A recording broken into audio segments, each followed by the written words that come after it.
Hello everyone, हाय। कैसे हैं आप सभी लोग? आशा करती हूँ आप सभी लोग स्वस्थ होंगे, मस्त होंगे, बढ़िया होंगे और सबकी तैयारी जो है वो बहुत अच्छी चल रही होगी।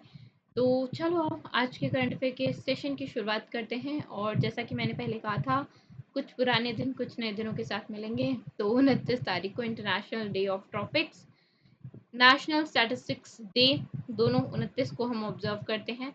ठीक है। Asteroid day, international asteroid day 30 तारीख को, इंटरनेशनल डे ऑफ पार्लियामेंटरिज्म 30 तारीख को, और आज जो कि 1 जुलाई है, 2 डेज होते हैं, नेशनल डॉक्टर्स डे और national postal workers day. Postal workers कौन होते हैं? जो चिट्ठियाँ पहुँचाते हैं, है ना, पोस्ट पहुँचाते हैं। तो उनको बेसिकली सराहने के लिए डे जो है मनाया जाता है। आगे चलते हैं। किस रेगुलेटरी अथॉरिटी ने इशू किया है corporate agent licence Muthoot FinCorp को? तो देखो, अभी मुथूट फिनकॉर्प को ना IRDAI, insurance regulatory and development authority of India है, उन्होंने मुथूट फिनकॉर्प को कॉर्पोरेट एजेंट लाइसेंस जो है वो दिया है। इससे इनके जो काफ़ी सारी चीज़ें हैं इंश्योरेंस प्लान में, एक तो ये इनका जो कस्टमर बेस है उसमें डील कर पाएंगे। ठीक है। अपने कस्टमर्स को इंश्योरेंस प्लान जो है ईज़िली, आसानी से प्रोवाइड करवा पाएंगे। एक नेगोशिएशन जो है ना इंश्योरेंस पार्टनर्स के साथ, वो अब बेटर हो जाएगी इनकी। कस्टमाइज्ड प्रोडक्ट जो कि जो भी नीड्स के हिसाब से लोगों की है, वो अब ये प्रोवाइड करवा पाएंगे रूरल सेमी अर्बन एरियाज में। Licence strengthen FinCorp's commitment to the financial inclusion by providing insurance coverage that addresses the risk faced by almost vulnerable segment of the society, जो कि अभी हमने बात की, रूरल और semi urban areas across India. मिथुड फिनकॉप की, अगर मिथुड माइक्रोफिन की बात करें, फिनकॉप नहीं माइक्रोफिन की बात करें, तो मुंबई महाराष्ट्र में हेडक्वार्टर है। ठीक है। Pardon me if I have like spelled it FinCorp. It is Microfin, not FinCorp, right? And Thomas Muthud, Thomas Muthud is the MD of Muthud Microfin, right? Coming to the next question, Royal Sundaram general insurance ने integrate किया है IRCTC के साथ। ठीक है। ताकि they can basically to enable embedded group personal accident policies to be offered along with e-ticketing that is purchased through which platform? Through Insulin. ठीक है। Insulin INSILLION, Insulin का AI API है, that is application programming interface platform है, and इसके through जो policies हैं they are to be offered along e-ticketing purchases through this platform। and अगर बात करें पार्टनरशिप की, रॉयल सुंदरम जनरल इंश्योरेंस और Indian railway catering and tourism corporation, जिसको हम IRCTC के नाम से जानते हैं, उसकी, तो sorry this will sorry again this will revolutionise the travel insurance industry, right. चलो आगे चलते हैं। हलूबर वॉर मेमोरियल जो है वो कहाँ पे है, कहाँ पे ओपन हुआ है इंडियन आर्मी के द्वारा? तो ये लद्दाख में ओपन हुआ है आर्मी के द्वारा। ये एक ना बहुत शांत सी वैली है बॉर्डर के आसपास। एंड कारगिल युद्ध के दौरान अभी बेसिकली ये जो ओपन हुआ है वो कारगिल दिवस पे ही ओपन हुआ है। ठीक है। And it is this opening ceremony was a part of forever in operations divisions pre Kargil Divas that was being celebrated this year।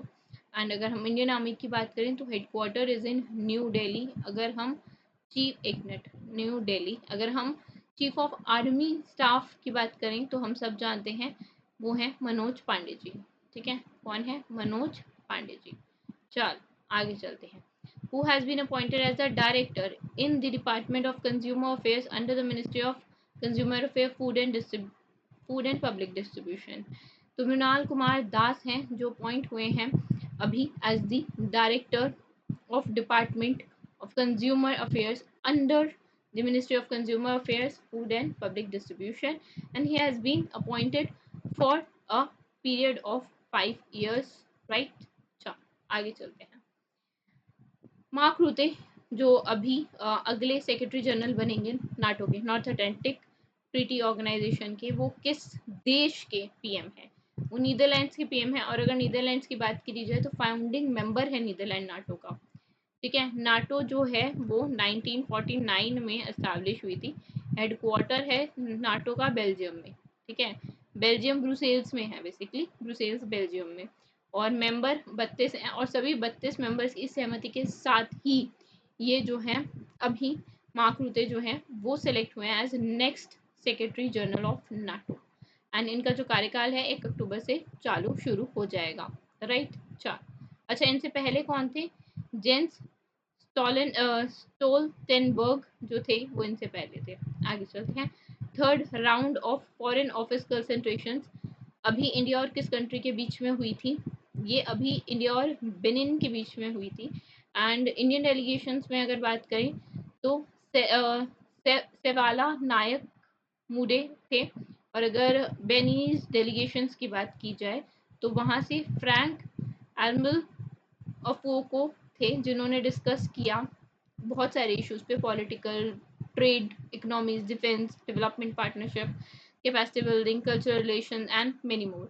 Both sides also discussed the regional global issues of mutual interest, and they agreed to enhance their cooperation in multilateral forum. And the consultation also focused on promotion of developmental cooperation and capacity building in the spirit of south south cooperation. और जो bilateral trade है, investment है India और Benin की, it has grown up by 134 billion 1.34 billion, not 134, it's 1.34। ठीक है, 1 billion है, around 1 billion US dollar during 22 and 23। Right, अगर बेनिन की बात करें तो पोर्टो पोर्टो नोवो जो है इसकी कैपिटल है। करेंसी इनकी साउथ अफ्रीकन फ्रैंक है। ठीक है, साउथ अफ्रीकन फ्रैंक है, सॉरी वेस्ट अफ्रीकन फ्रैंक है, वेस्ट अफ्रीकन CFA फ्रैंक है, साउथ नहीं है, वेस्ट अफ्रीकन है। Let me right this. पता नहीं यार आज क्या हो रहा है, हम just pronouncing things again. Western नहीं है, वेस्ट है। I don't know what's happening with me. कई बार होता है ना, आप सब कुछ आपको पता होता है चीज़ें, आप सोच कुछ और रहे हो तो होता कुछ है। तो I think this is the day today. ठीक है, कोई बात नहीं। Patrice Talon is the president of Benin. ठीक है, प्रेसिडेंट है किसके? बेनिन के। अच्छा, ये इन्फॉर्मेशन ठीक है, ऐसा मत सोचना गलत है ना। चलो, identify the country from the given option that has recently become 100 country, जिसने फुल मेंबर जो बन गया है ISA, that is international solar alliance का। तो भी प्रागवे है ये फुल मेंबर आप कह सकते हैं बन गया है। गुरुग्राम हरियाणा में हेडक्वार्टर है। अजय माथुर जो है डायरेक्टर जनरल हैं। इंडिया और फ्रांस ने दोनों के ज्वाइंट एफर्ट की वजह से इंटरनेशनल सोलर अलायंस जो है वो बनाई गई थी through COP21 to United Nation framework convention on climate change, जो कि बेसिकली पेरिस 2015 में हुआ था। ठीक है, चलें आगे, नेक्स्ट देखें। धिनिधि देशिंगू, ठीक है, 14 साल की हैं ये। एंड श्रीहरि नटराजन, इन दोनों ने ही क्वालिफाई किया है 24 जो पेरिस ओलंपिक है 2024 का, उसके लिए यूनिवर्सिटी कोटा से। ठीक है, स्पोर्ट्स कोटा में यूनिवर्सिटी कोटा जो होता है उससे क्वालिफाई किया है। एंड दोनों प्लेयर जो हैं वो स्विमिंग के हैं। ठीक है, अगर बात करें धिनिधि धिनिधि देशिंगू की, तो देनिधि देशिंगू जो हैं वो 14 वर्षीय हैं। एंड इन्होंने बेस्ट इंडियन टाइम जो 100 मीटर फ्री स्टाइल इवेंट है उसमें जीत हासिल की। चौथे स्थान पे आई 11वीं एशियन ग्रुप एक्वेटिक्स चैंपियनशिप जो फिलीपींस में हुई। इनकी परफॉर्मेंस काफ़ी उम्दा है और इन्होंने काफ़ी लोगों को पछाड़ के एज एन काफ़ी रिकॉर्ड्स जो हैं वो बनाए। 200 मीटर फ्री स्टाइल में भी रिकॉर्ड बनाया है। काफ़ी उम्दा जो प्रदर्शन इन्होंने दिया है, 2 गोल्ड 2 सिल्वर मेडल भी जीते हैं। ठीक है, अक्रॉस जो इवेंट्स हुए हैं सिंगापुर, इंडिया, मलेशिया में। अगर बात करें श्रीहरि नटराज की, तो इन्होंने भी 200 मीटर फ्री स्टाइल में गोल्ड मेडल जीता है मेंस कैटेगरी में। 100 मीटर बैक जो स्ट्रोकिंग होती है सेम इवेंट में। एंड यूनिवर्सिटी कोटा जो हम बात करते हैं, यूनिवर्सिटी कोटा बेसिकली एनहांस करता है diversity of sport at the Olympics by promoting the opportunity for athletes from countries with traditionally smaller delegations. These places are allocated to eligible National Olympic Committee by the Olympic Tripartite Commission comprising representatives from international Olympic Committee, the Association of National Olympic Committee, and the Association of Summer Olympic International Federations, who has been selected to represent India in the dressage event in 24 Paris Olympics. Paris Olympic में dresses में अनुष अग्रवाल जो हैं वो represent करेंगे भारत को। श्रुति वोरा का नाम आया था, बट एक छोटी सी जीत, छोटी सी नहीं, ऑब्वियसली बड़ी जीत है, ठीक है, बट हाँ श्रुति बोरा का नाम भी बहुत छोटा नहीं है। It's not that I am a girl तो I am saying this, it's not like that, but हाँ उन्होंने भी पूरी, दोनों ने पूरी मेहनत की है, ठीक है। बट अभी जो ओलंपिक्स में जाएंगे उनका जो अभी equestrian federation of India EFI ने अनाउंस किया है कि अनुष अग्रवाल जो है वो फेडरेशन की मतलब उनका नाम आगे रखा है कि वो जो है वो पेरिस ओलंपिक में आगे जाने वाले, ठीक है।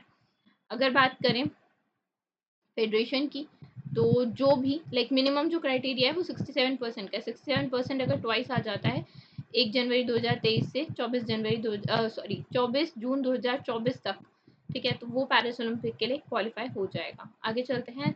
दी दुबई आर्ट सेंटर ने होस्ट किया है हुनर, एक Indian folk and tribal art exhibition है, अभी 2024 में ही, अभी कुछ एक आध दिन पहले ही होस्ट हुई है।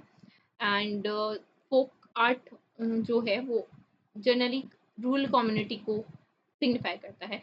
It encompasses a wide range of themes, while tribal art is specifically tied to the indigenous communities, reflecting their unique customs, their rituals, and the deep connection to the nature. The exhibition is organized by Vidisha Pandey, an advocate for underrepresented Indian art form. The exhibition featured a diverse range of works, including Ramayana painting depicting all 7 chapters of the epic. The exhibition features various artistic styles from India, including Ipin art from Uttarakhand, Madhubani from Bihar, Varli from Maharashtra. The exhibition also featured vibrant molds of Kerala and intricate Muraiya art from Chhattisgarh, a piece, each piece offering a glimpse into the soul of the Indian tradition, and the exhibition provide a unique opportunity for art enthusiastic in Dubai कि वो वहाँ जाएं and they can enjoy the Indian folk and tribal art, and they can experience the first hand cultural richness and the artistic heritage of India. तो this was it from today's session. I hope आपको session पसंद आया हो तो like कर देना, channel को subscribe कर लेना ताकि रिसेंट अपडेट आपको मिलती रहे। So thank you so much.